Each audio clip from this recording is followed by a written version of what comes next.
We now start with our second technical session titled Act East and the Indo-Pacific New Opportunities. This session will be chaired by Ambassador Gautam Mukhopadhyay, former Ambassador of India to Myanmar. I request Ambassador Mukhopadhyay to take over the proceedings. Thank you, sir. Thank you, Dhruvo. I hope I'm audible and visible. Hello? Yes, you're audible and visible. Okay, very well.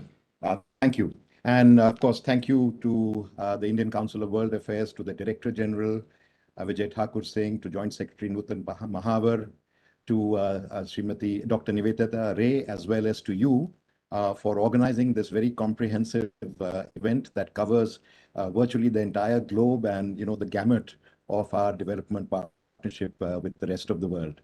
And I also want to welcome and also, thank you for inviting me to chair this particular session. I would like to welcome our now 3 panelists. I think originally we had 4, but I hear that Dr. Sundaram has had to back out on account of COVID. So we have 3, highly expert panelists in our presence. There is Sanjay Pulipaka, who has been associated with the ICWA as well as several other institutions over the past several years. We have Mr. Vivek Mishra, now with the ORF, again, a good writer, and also Pragya Pandey, who's from the ICWA, research scholar from the ICWA itself.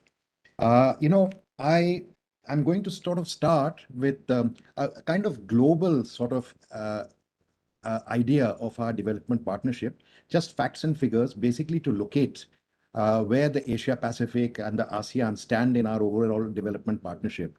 As it is very clear from the presentations that we've had so far, that the major chunk of our development partnership is in fact taken up by our neighborhood. Out of a total development partnership or line of credit and grants in aid partnership of about 35 billion, that we have about 30.5 billion going on LOCs and another 4 billion or more on grants. Approximately 16.1 billion just goes to Asia.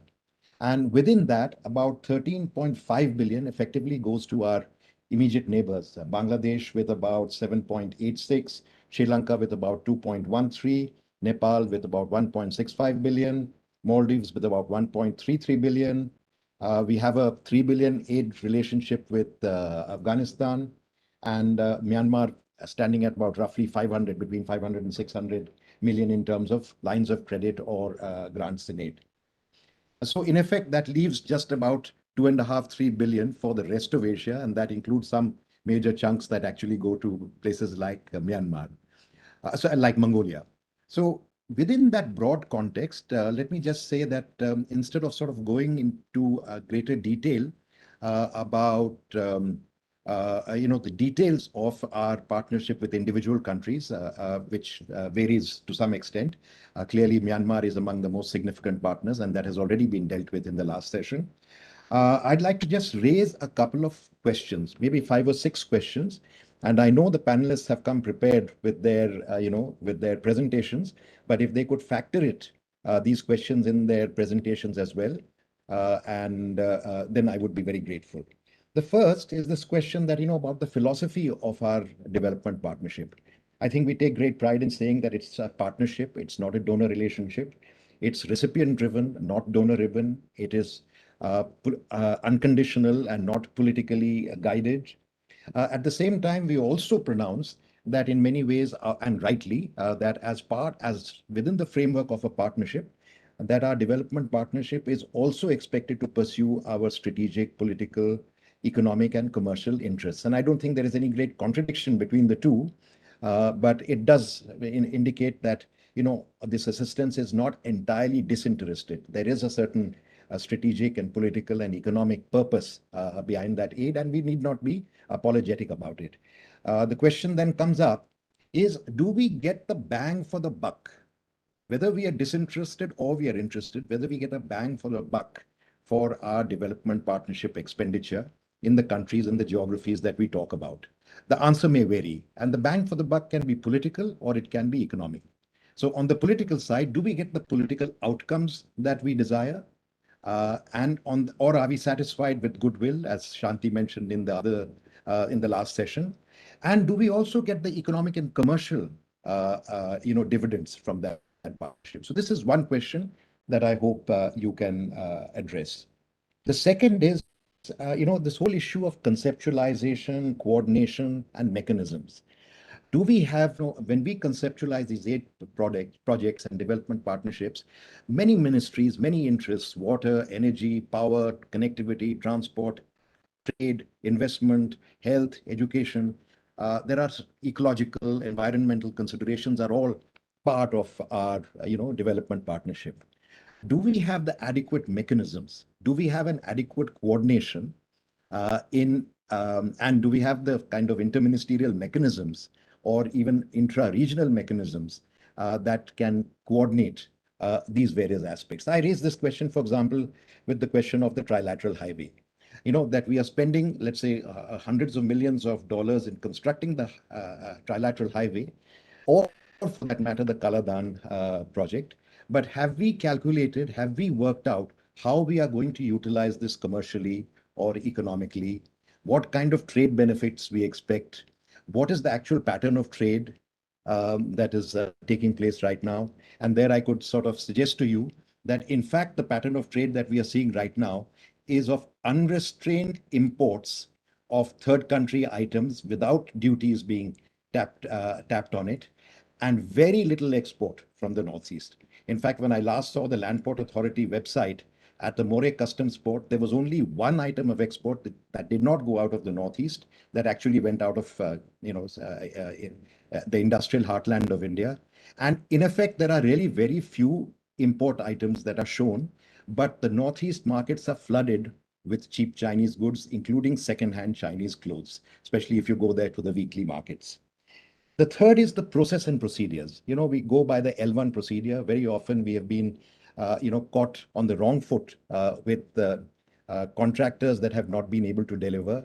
Is there a scope? Is there a possibility? Is there a need to have a more robust, bidding procedure, tendering procedure?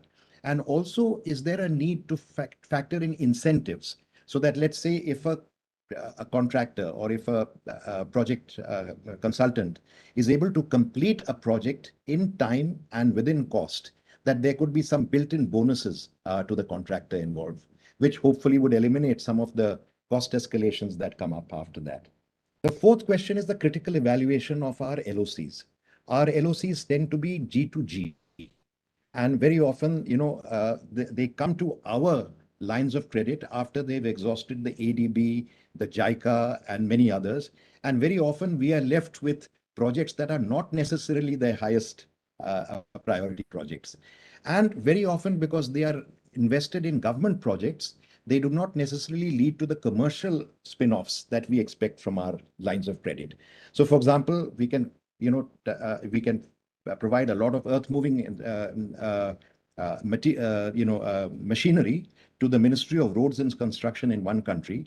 But if there are no parallel sales to private contractors, then in fact, you're only getting a captive government market. You're not getting a wider market for that product. So is there a case for, actually surrendering a part of the G2G credit for buyer's credit and seller's credit, where actually buyers and sellers negotiate, let's say, a much more competitive commercial deal, which can then be underwritten by the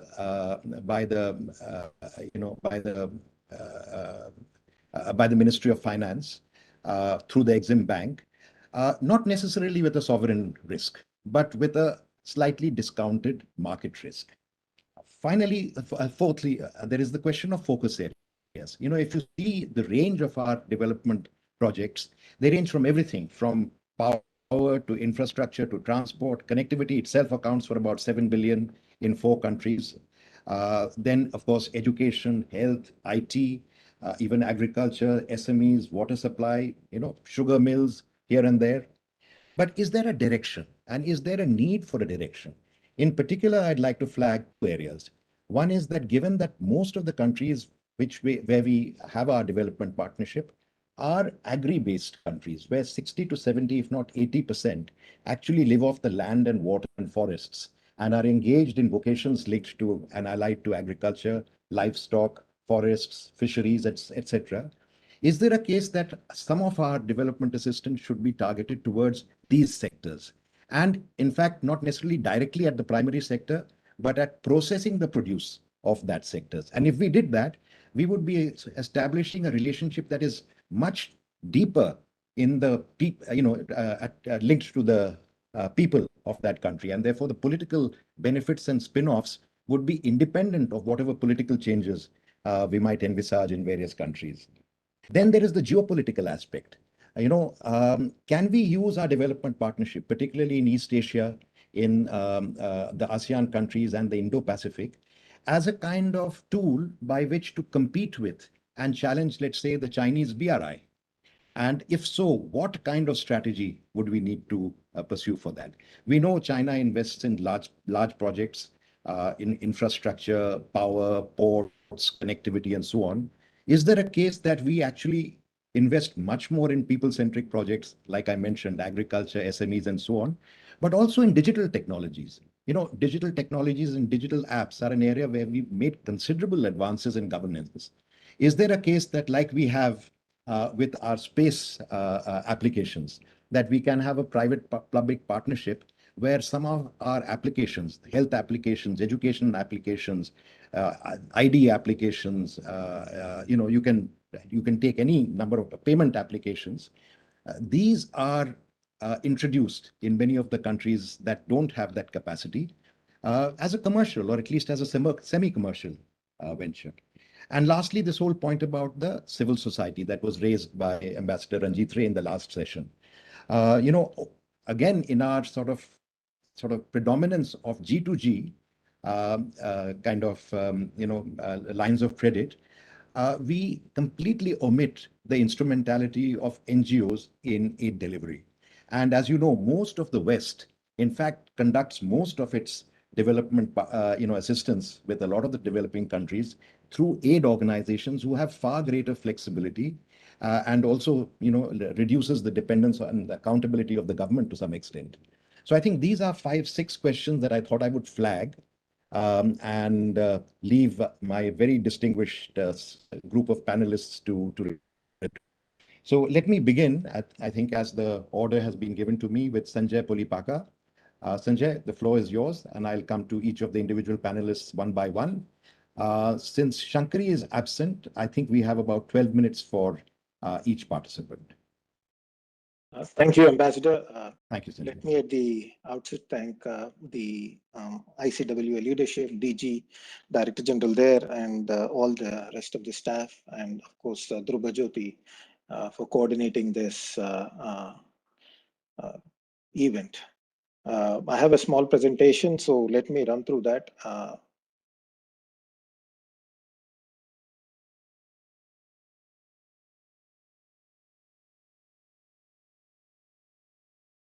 Jesus.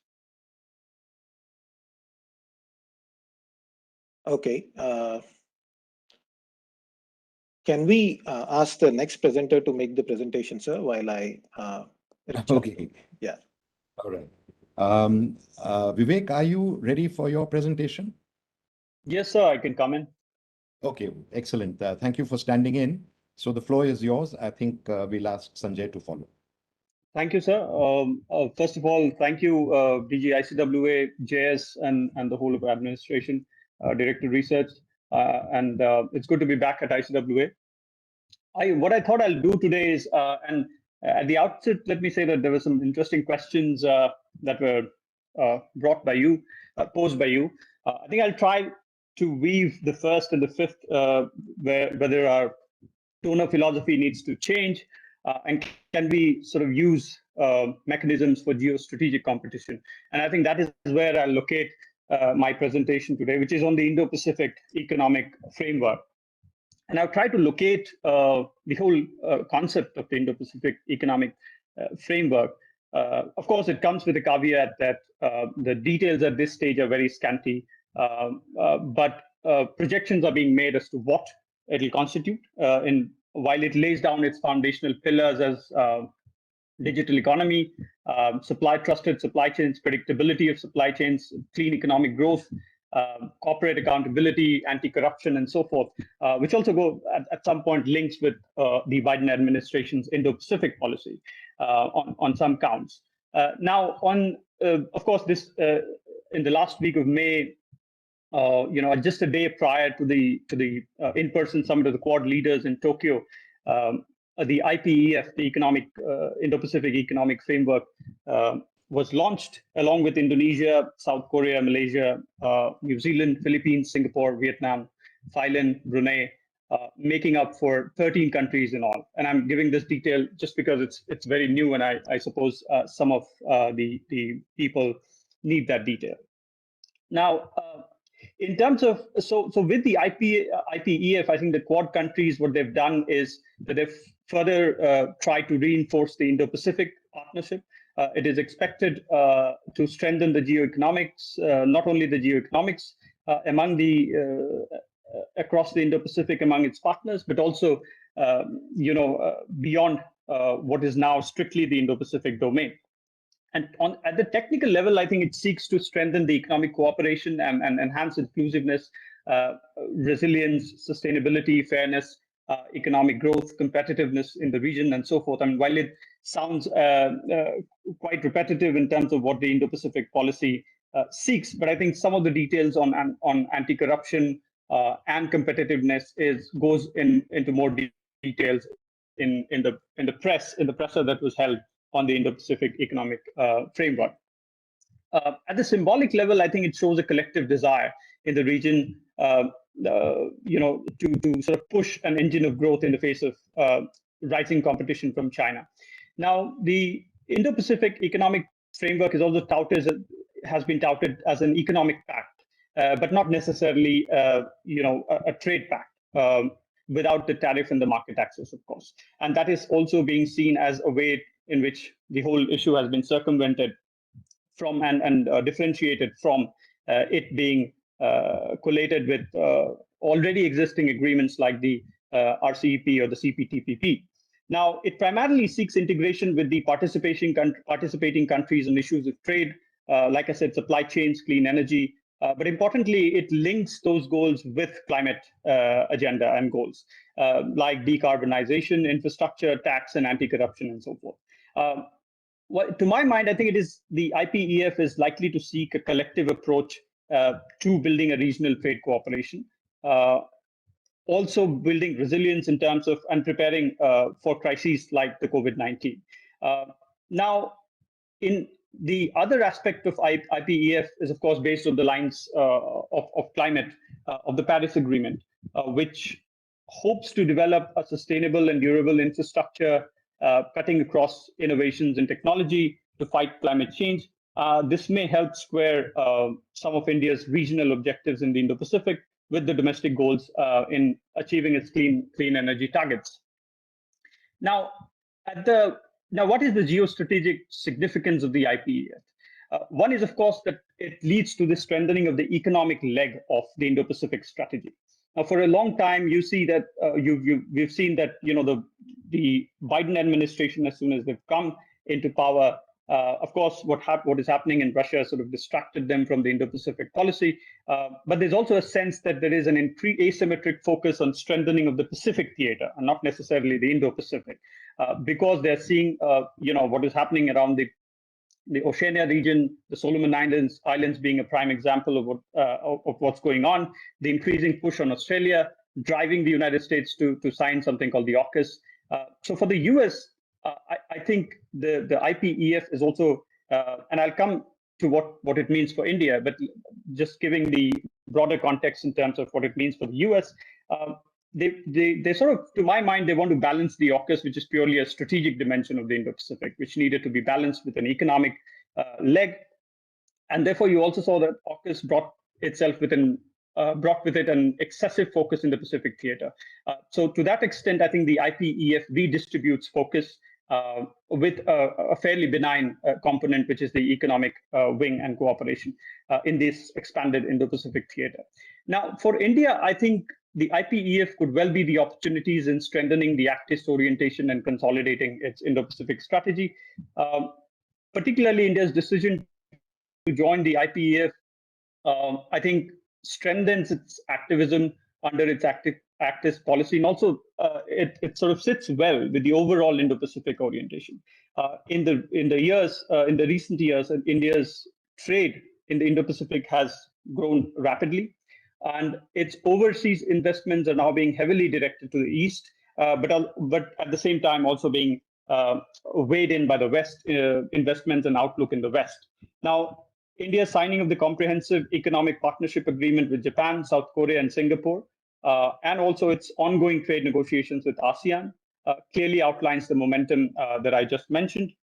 But I think the overlap between ASEAN outlook and the statement of the Quad Summit this year reiterates the shared interests and values among the countries of the Indo-Pacific region, and therefore, with further convergence of mutual interests and shared values among the Quad members, the development seems to resonate well with India's broader objectives in the Indo-Pacific regarding trade, investment, and investment cooperation. Apart from, but some of the agreements that India recently made, and some of the, not just agreements, but some of the decisions that India made in the Indian Ocean, with implications in the Indian Ocean, also sits well with the IPEF. For example, India recently became a member of the WEF-led First Movers Coalition. Now, this too is meant to enhance cooperation at the multilateral level in the Indo-Pacific. It relies primarily on seeking cooperation between the members of the climate-oriented approaches to infrastructure, members on the climate-oriented approach to infrastructure, supply chains, etc., and fair practices. Now, if we zoom in and really try to figure out what it means for India at this stage, where the details of the economic cooperation are really scanty, for India, it has also meant that IPEF, through IPEF, India could see greater cooperation and accountability from both ASEAN and BIMSTEC groupings. And both are primary groupings in the Indo-Pacific. If you look at the membership, there's considerable overlap between the three organizations, and ASEAN has and as well the BIMSTEC, they both have economic focus where they can coordinate between them. Now, for India, the move to join IPEF is also consistent, to my mind, with other recent trends in the expansion of multilateral goals and increasing responsibilities in the Indo-Pacific region. India also recently became, after the 2+2 dialogue with the United States, a member of the CMF, the Combined Maritime Task Force, a counterterrorism and counter-piracy grouping in the Arabian Sea, largely in the Arabian Sea, but throughout the Western Indian Ocean. Now, for a long time, for people who have kept a watch on CMF, for a long time, India had avoided joining the CMF. However, its three foundational agreements with the US now make it easier for it to collaborate and coordinate in this part, where you have partners where you can collaborate and not spread too thin, including in the Arabian Sea, where traditionally India has been blamed for its absence. So capacity development in this area is particularly important, and IPEF could play a role there. Now, since China has, of course, operationalized its naval base at Djibouti in 2017, the Northern Indian Ocean has gradually sort of risen on the strategic radar of both India and the United States, and we're trying to increase our footprints there in our own way. The IPEF could very well be also the launch pad for boosting India's economic capacities in the Western Indian Ocean, as much as on the eastern flank. Now, with the IPEF in play, I think India will look to engage major partners like the US, while it will look to engage and collaborate with existing big powers such as US, France, and UK. I think the mechanism could open up regulated and predictable channels of support and cooperation, along with these members, to cooperate with smaller IOR members like Maldives, for instance. And infrastructure could be a starting point, where the primary rationale of IPEF is, of course, developing counter infrastructure, although unstated, developing capacities where countries can reach out, outside the BRI mechanism to other host of countries for investments and cooperation. Now, one important development that happened recently is that India recently 1 minute more. just to alert you, 1 minute more. Yeah. India recently operationalized the INSTC route to give consignments from Russia in a hint that connections with both Russia and Iran will sit alongside its partnership with the Western partners in the region. Now, while this development broadens India's multilateral approach to economic engagement with a host of partners, spirit that lies at the heart of IPEF, to my mind, is squaring economic engagement with partners both on the opposite axis of the global competition. And I think that's going to be the challenge with IPEF. But beyond its promise, I think IPEF is at a nascent stage, and it remains to be seen how it is implemented. What might potentially irk some of the members of the IPEF is the link that the US has drawn and connected it heavily with the so-called quote-unquote American workers, where it has faced some criticism that it is primarily in the interest of domestic concerns of the US. But we should not pin too much hope on IPEF still. Let's see how it pans out, because there are other initiatives taken in this region, like the Blue Dot Network and Build Back Better, which are still very slow in progress. So I'll stop here and take Q&A. Thank you, sir.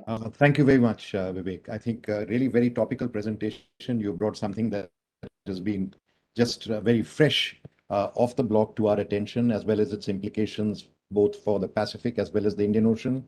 Its kind of compatibility with other initiatives like the First Movers Coalition and the CMTF, and also the relevance that it has in terms of opening up opportunities vis-a-vis other countries in the Western Indian Ocean. So I think that's a lot of food for thought, not strictly in partnership, but more on the economic relationship. But of course, the two must necessarily go hand in hand. So our next speaker, I think, Sanjay, if you're ready, can we call upon you to, Thank you. please go ahead. 12 minutes, start 3:45. Thank you.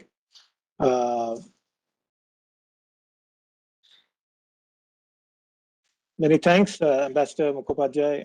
As I pointed out earlier, many thanks to the leadership of Indian Council for World Affairs, and the Director General and Dr. Dhruva Jyoti for coordinating, and of course, Dr. Nivedita and others. I'll be talking about India's development partnership, and with specific reference to India's Act East and new opportunities that are coming up.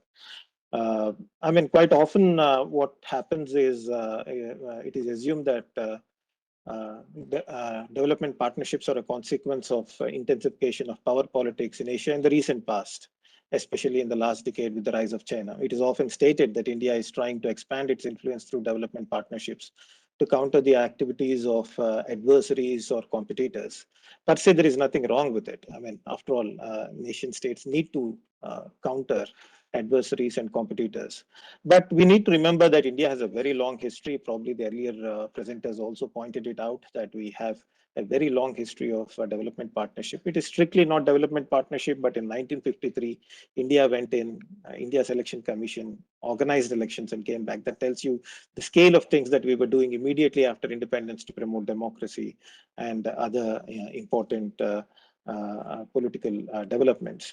The other important point that needs to be noted is in 1953 in Nepal, we have done the Tribhuvan Rajpath, and then we did the East-West Highway in Nepal. I mean, Tribhuvan Rajpath was completed in 3 years straight. Immediately after independence, an infant nation, republic, so to say, which has gone through the horrors of partition and other things, immediately starts building massive infrastructure projects in neighboring countries as part of development partnership. That is something that needs to be noted. And we have also done phenomenally big infrastructure projects, such as connecting the east and west of Nepal. And what are the consequences of that? And it partly answers some of the questions raised by Ambassador Mukhopadhyay. That is, if you see as a consequence of India's development partnership, more than Kathmandu, wherever the East-West Highway went through, especially closer to the Tarai region, there has been a spike in populations, which indicates that the commerce and other activity has moved closer to the Indian borders. So if you see by 1981-85, there is phenomenal spurt in economic activity and spike in population of districts. And this is something that I've done a few years ago when I was at ICWA and in collaboration with some of my colleagues there. So that is something which is very fascinating that needs to be noted. This addresses an important point that Ambassador Mukhopadhyay pointed out. Do we have, are we getting what we want? Development partnerships can result in shifting geoeconomics of a region. So that is how you can conceptualize. So when we conceptualize trade partnerships or development partnerships, how do we alter geopolitics? That is something that we can, or geoeconomics, so to say, the trade flows and other things.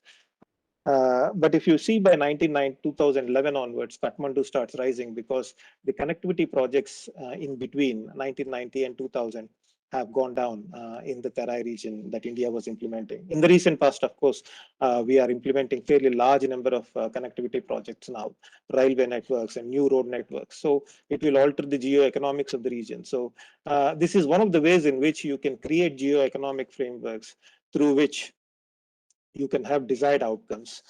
So that is one of my first pointers to what Ambassador Mukhopadhyay pointed out.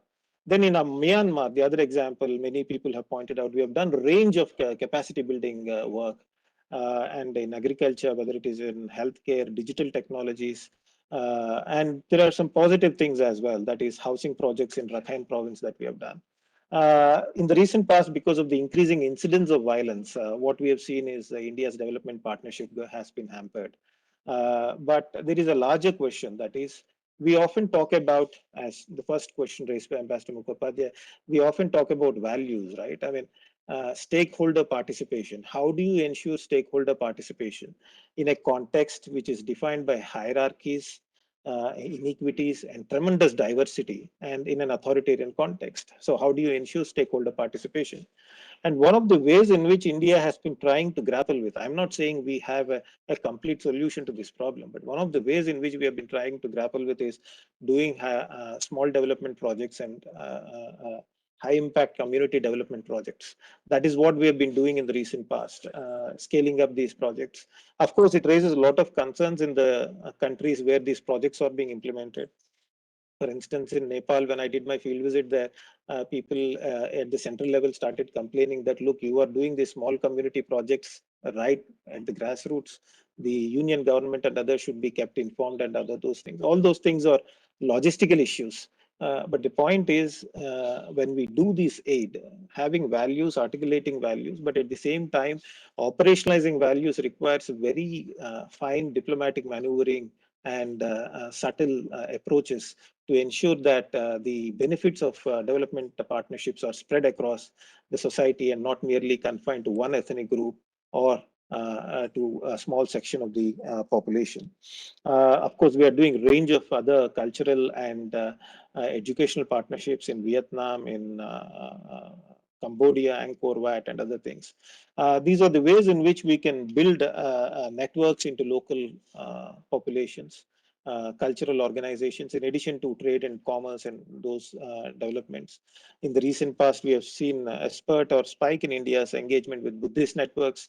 This has got a lot to do with the work that was being done for the past 2 decades. It's not suddenly that has come up. So these are some of the things that we need to factor in. India's strength, despite the fact that we don't figure in the top 100 or top 50 educational institutions, Indian educational networks is still respected in fairly large parts of Southeast Asia, South Asia, and India's immediate neighborhood. The IITs are looked up to, and creating specific specialized programs like this, 1,000 scholarships for students from Southeast Asia was definitely a significant development partnership achievement.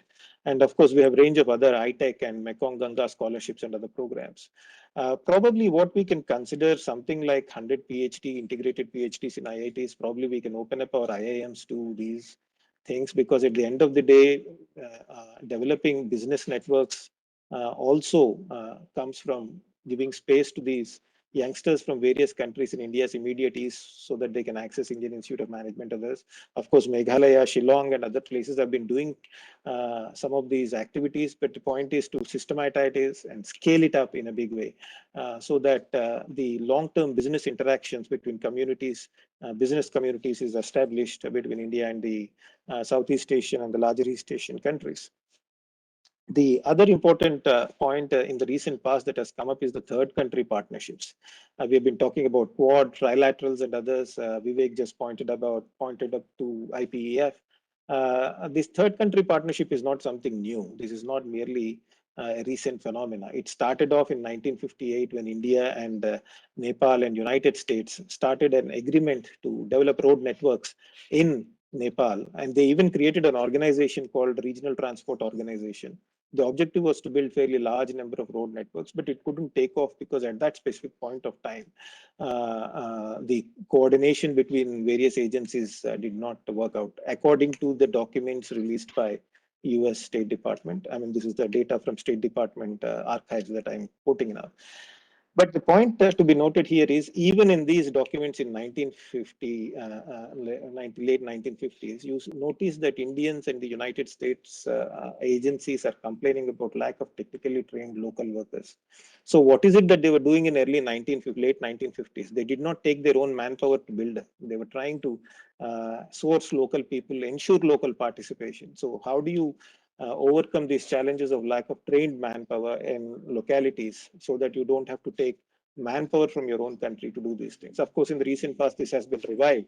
In 2014, now we have a statement of guiding principles on triangular cooperation for global development between India and United States, and which was extended till 2026 in the July 2021. There are a host of projects that we have been doing with the United States in Africa and other parts of the world. In agricultural sector, we've been doing training and a lot of equipment providing and dairy management and innovation. In healthcare, we have been collaborating with the Americans in Africa and other places. In energy sector, we are working with the United States in operationalizing projects between India and Bangladesh. And of course, Afghan Women's Network that India has been doing, and training of women in clean energy technologies. Of course, this kind of development partnerships, cooperating with United States and friendly countries, and operationalizing partnerships in third countries can have other spillover impacts as well, such as the joint statement in 2022 points out that capacity building in terms of peacekeeping operations or peacekeeping training is also coming into play. So development partnerships cooperating can result in other political outcomes, such as building up capacities of friendly countries. So that's the other important point. With reference to Japan, we have been doing a lot of work as third country partnerships in development partnerships or development assistance. There is a convergence of regional visions between India and Japan in the Northeast and the neighborhood of the Northeast.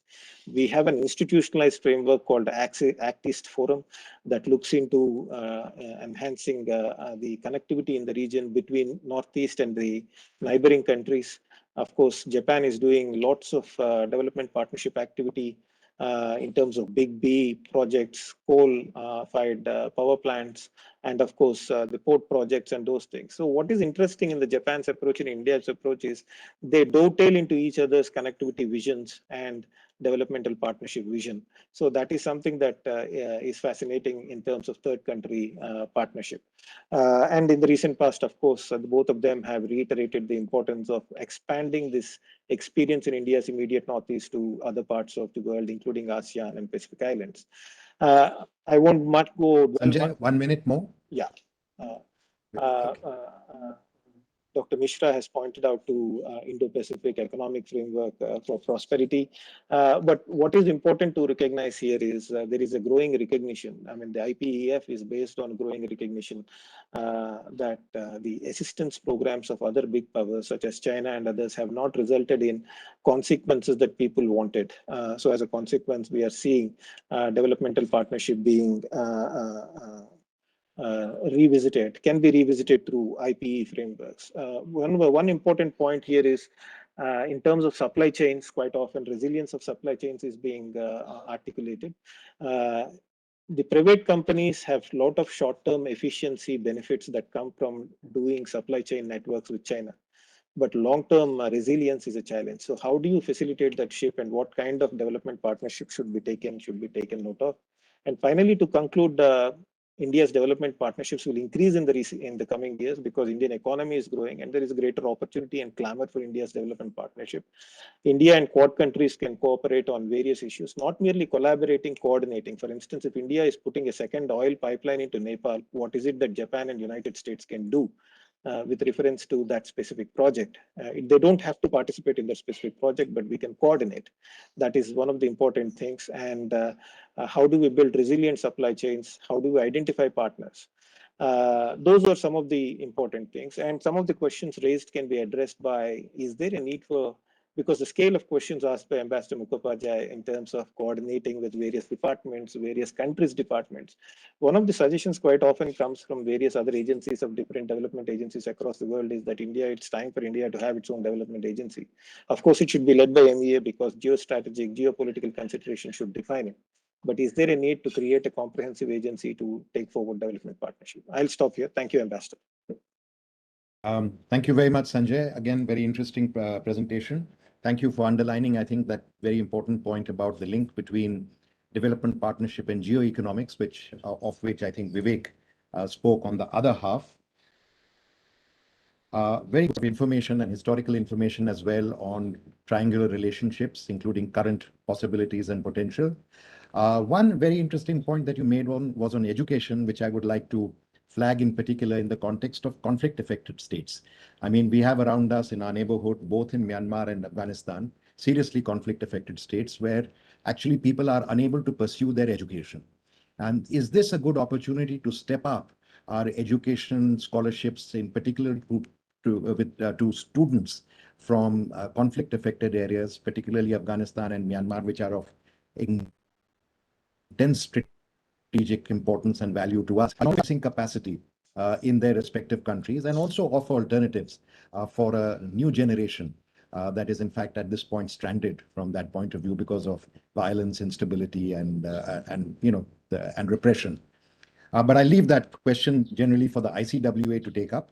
I'd also like to flag one point that Ambassador Gurjeet Singh has pointed out.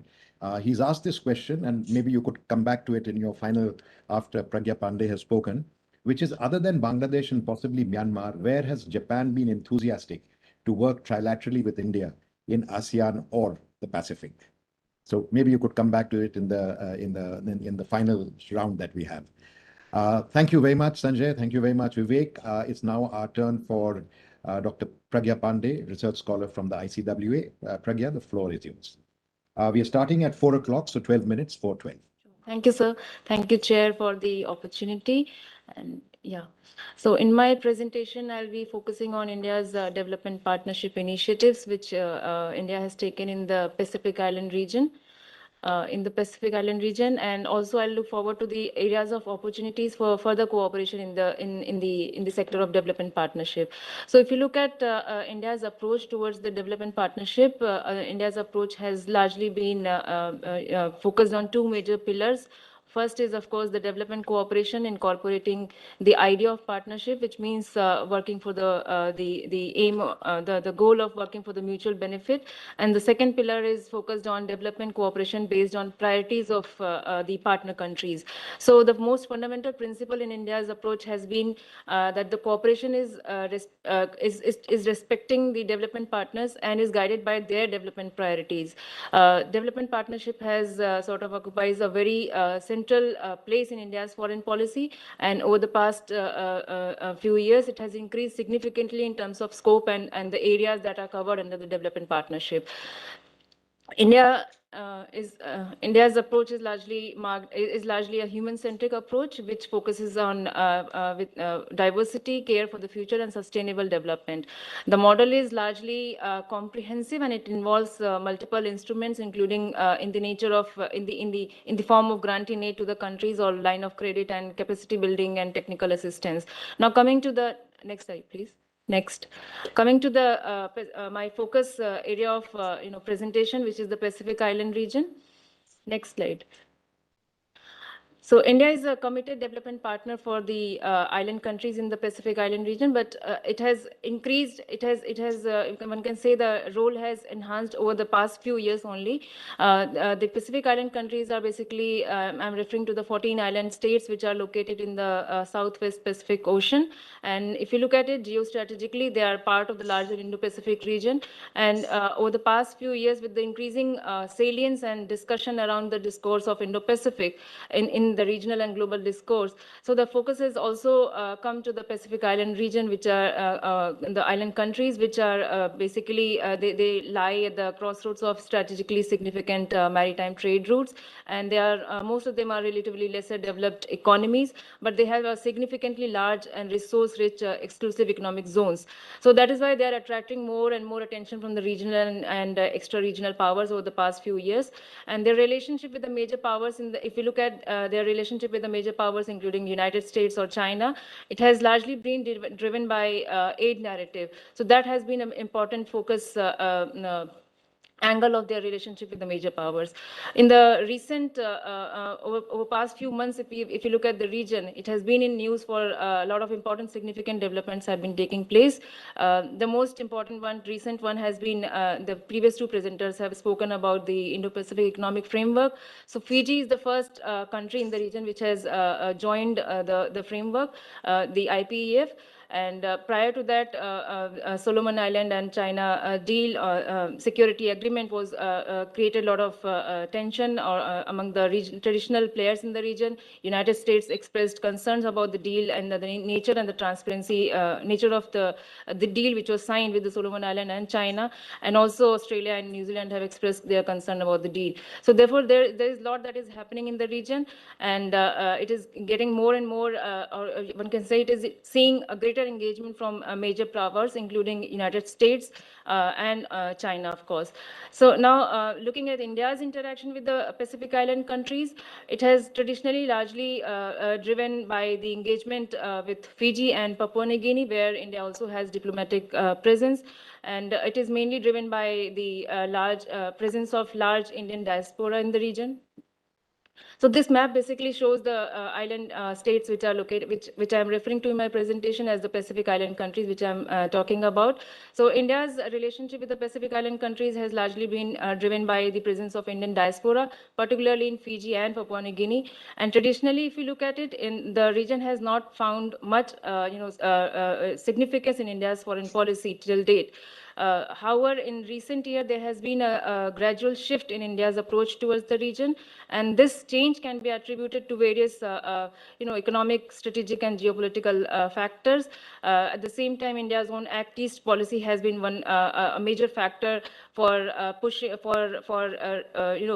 resulting into a more positive shift towards the Pacific region in India's foreign policy. India has reached out to these small island states, and which highlights government's willingness for greater engagement. And a number of assistance has been provided in the form of line of credits, in the form of granting aid, and in the form of disaster relief and humanitarian aids, educational scholarships, and wide range of capacity building programs, including civilian and military training courses. However, next. One of the most important development that we have, we should focus on when we are talking about India's relationship with the Pacific Island countries is the formation of a forum for India and Pacific Island cooperation, which was formed in 2014 during Indian Prime Minister Narendra Modi's visit to the Fiji. And this visit was first by an Indian Prime Minister in more than 3 decades to the region. So which basically marks the shifting trend towards in India's foreign policy or India's approach towards the larger Pacific Island region.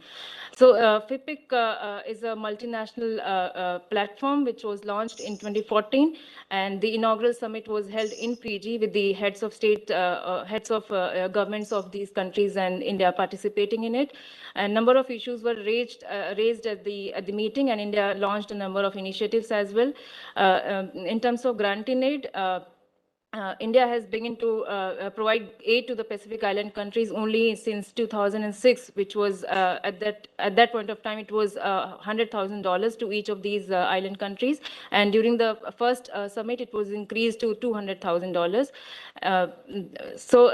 Subsequently the aid has increased over the period of time.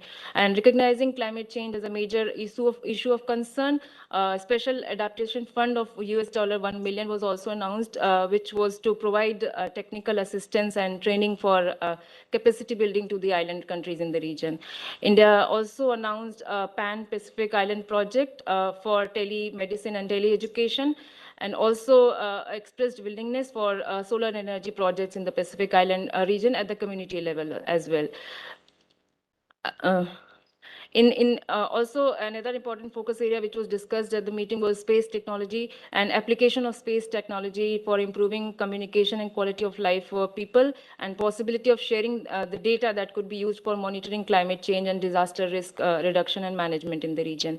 Followed by the FIPIC summit, an important development was also the India and Pacific Island Sustainable Development Conference, which was held in Fiji, where a number of other key partners were also participant in the conference, including TERI, including the Ministry of Environment, Forest and Climate Change, and the FICCI, as well as the National Disaster Management Authority. So, number of issues were again discussed, of issues of concern to the Pacific Island countries were discussed at the conference, and a number of MOUs were also signed on the sidelines of the conference, which included MOU on exchange of information technology with Fiji, with Nauru, Cook Island, and also MOU with Fiji on cooperation in youth development, and also India announced deputation of Indian experts in the area of coir industry and special training program for diplomats of the Pacific Island countries. The second FIPIC summit was held, next slide, please, was held in 2017, where once again, India highlighted that how the current globalized world, the center of gravity of opportunities as well as challenges is shifting towards the Pacific and the Indian Ocean region, and which is bringing the two oceans together, and it is also bringing the attention to the Pacific Island countries and bringing them forth to the in the Indo-Pacific, in the context of Indo-Pacific. So, Prime Minister also highlighted that the idea of space and oceans are the key drivers for economy, for sustainable development, in contributing for energy security, food security, and India expressed willingness that for assisting the small island development countries in their quest for securing inclusive growth and sustained economic development. So, number of programs or initiatives which are launched at the second summit are listed out here. I'm not going to read all of them, but some of the significant ones can be highlighted here. Like India announced that under the ITEC program, Fiji will get 110 slots, and for the other 13 countries, the slots were doubled from 119 to 238. And number of scholarships were announced for the college level education. For Fiji, they were already there, and India announced 13 other countries can also avail the college education scholarship. So these are some of the important initiatives that were launched, announced at the second summit of the FIPIC. And after the second summit, one of the another important development was when Prime Minister Modi met the leaders of these countries at the sidelines of the United Nations General Assembly session in 2019 in New York, and where once again, once again, India announced a 12 million grant of to all the 12 countries which are participant in that meeting, for which they can avail for implementation of high impact development projects in the areas of their choice.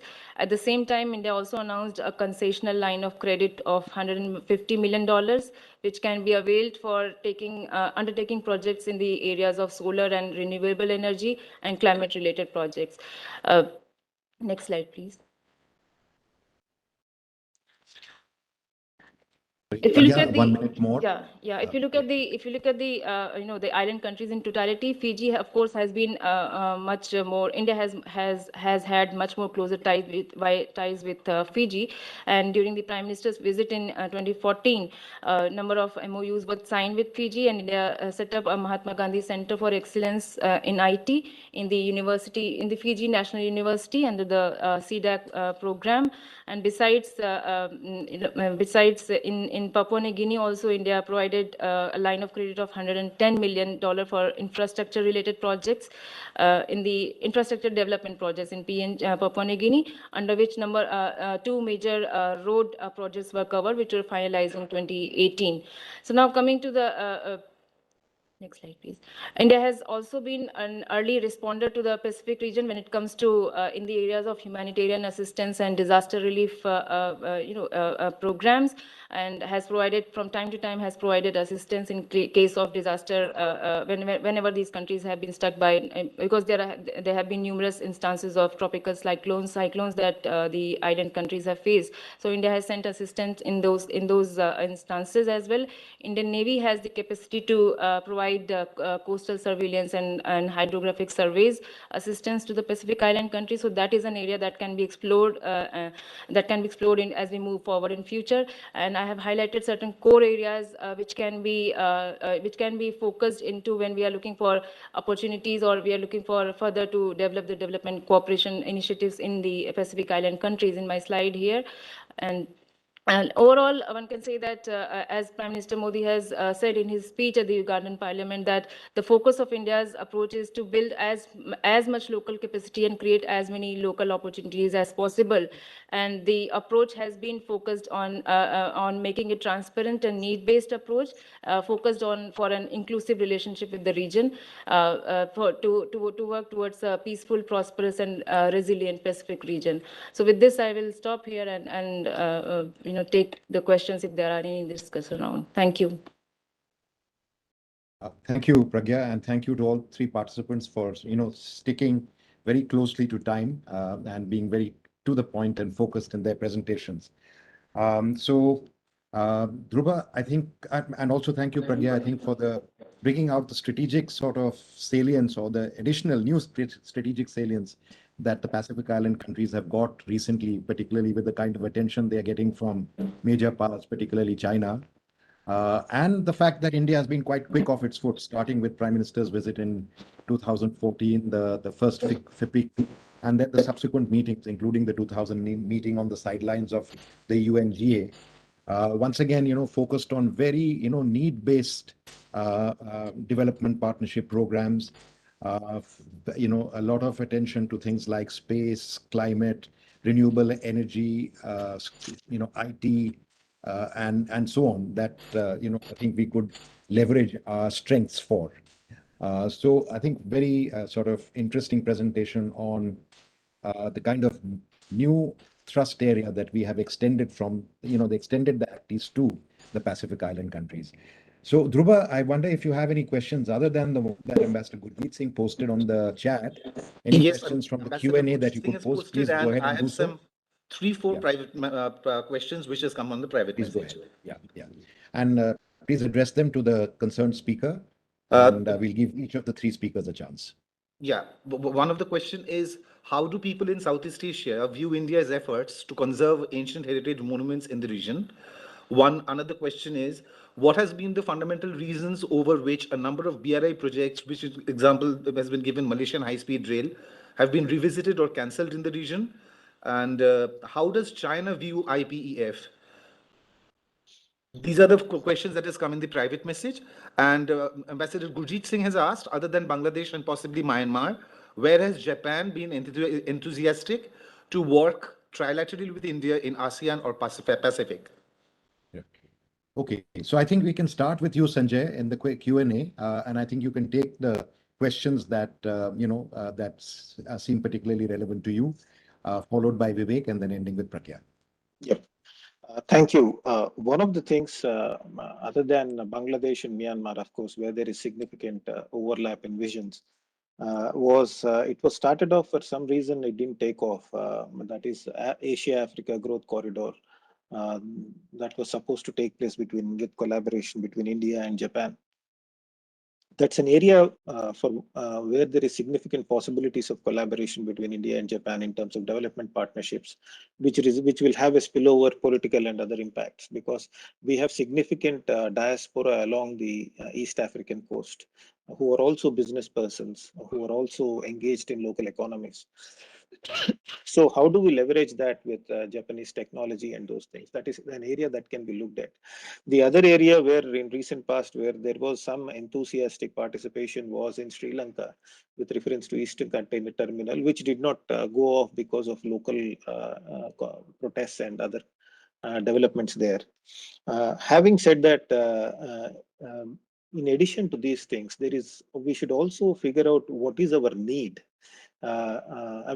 Given the fast evolving geopolitical landscape, we need to work with friendly countries or Quad countries to develop capacities of other like-minded countries. So there probably you will find Vietnam and other countries where we can collaborate in future. Where probably Japan is already a bigger player, and how do you leverage the presence of a bigger partner in a given country? So in addition to enthusiasm, probably what is the other mechanism that we can look at is the need, the geopolitical and the geoeconomic needs that should guide our engagement. That's where, of course, how do people look at India's positively? There is a good sentence in India-ASEAN framework document. We are related cultures. We may not be exactly similar.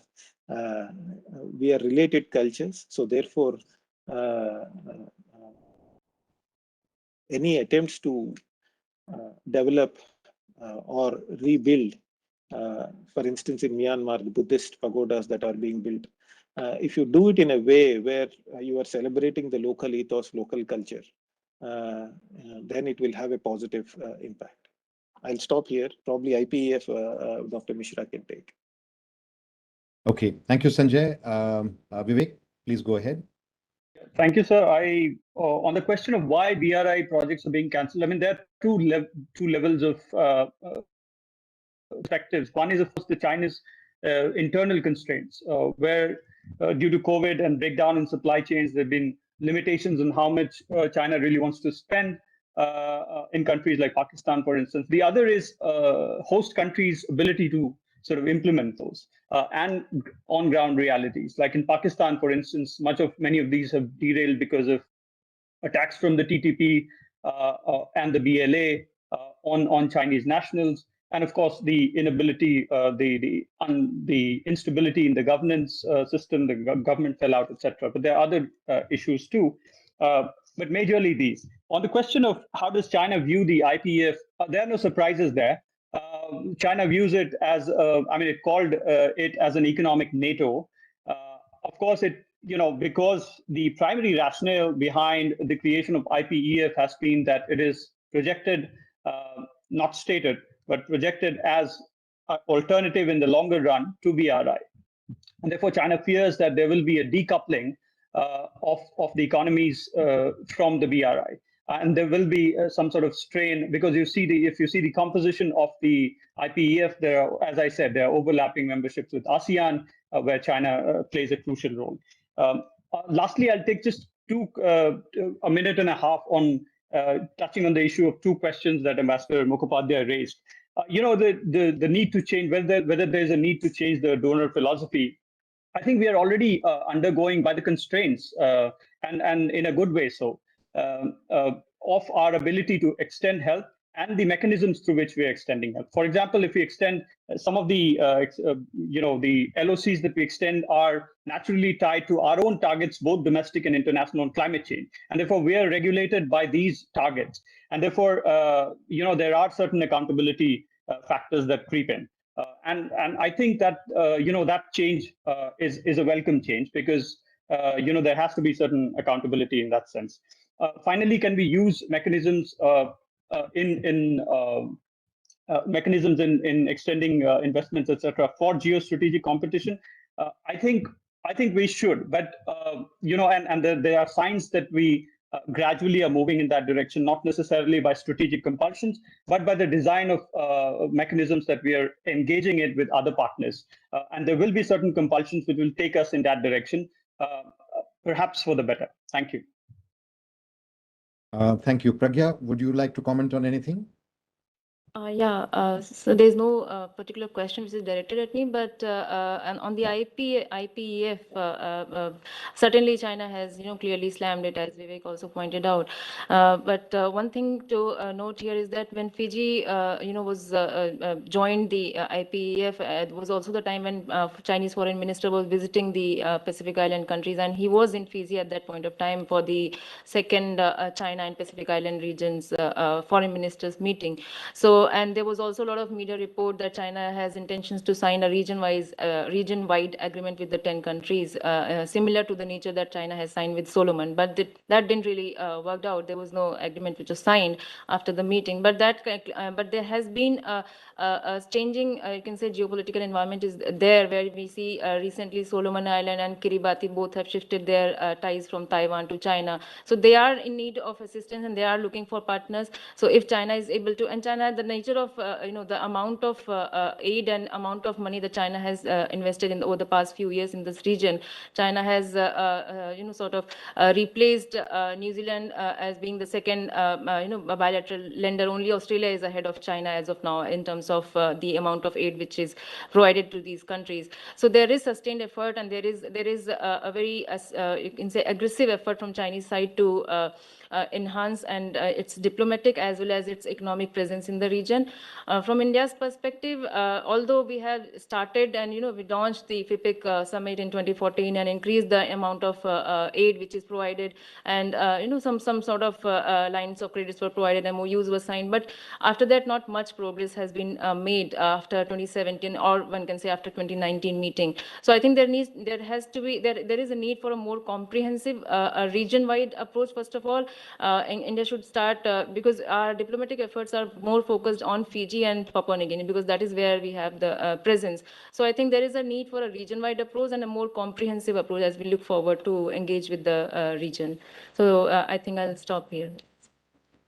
Thank you, Pragya. Thank you for those details and the point that you made. Gurjeet, do you feel the need to make any comment in response to Sanjay Pulipaka's? No. So I know we are intruding into your time for the next session. Ambassador Mukhopadhyay, there was a small question also. Has any projects been envisaged under the IPEF? This has been IPOI. We would like to answer that. And IPOI. IPOI, yeah. Not Vivek, would you like that to answer I that? can think of immediately off the hand.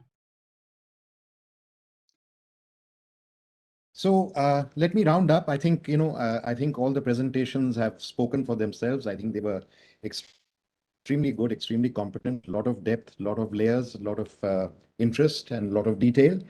I'd just like to sort of flag one point, and this really relates to 2 points that as well as Vivek made, which is that I honestly think that while the has come, there are 2 things that we haven't yet looked at specifically. One is outward investment by India in the ASEAN common market, whereby we actually overcome many the disadvantages of from India into the ASEAN region vis-a-vis, let's say, China. And if we were to actually invest in the LD of the ASEAN region, then we have the entire ASEAN market plus the ASEAN FTA market. So this also becomes a kind of backdoor into this whole RCP framework. I know, Sanjay, you've done a lot of work on this. So a much more, much more enabling external investment approach towards this region for strategic reasons, very clearly. And in there, I think there are a very strong possibilities of trilateral, other kinds of plurilateral partnerships. For example, if we were to look at a kind of SME belt, if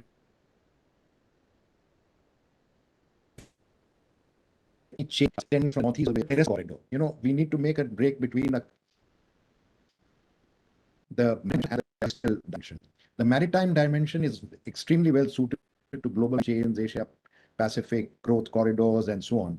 But the terrestrial actually addresses the neglected areas of Southeast Asia, and they could make a very interesting connect, dealing in the interiors of the region, going all the way from the northeast to Vietnam. Vietnam on the one hand, Japan in terms of capacity building, management, even technical know-how, Singapore Thailand is a major player in that area in terms of, let's say, connectivity, because a lot of projects would go through that. There's a lot of attention that you could play to the Mekong region, an area we haven't really thought of. My suggestion would be to focus on two particular areas. One is the agri-based sector, particularly the agri-processing sector, so that we can process the produce, whether it's lentils or beans from Myanmar or coffee from international and digital, spectrum, where we can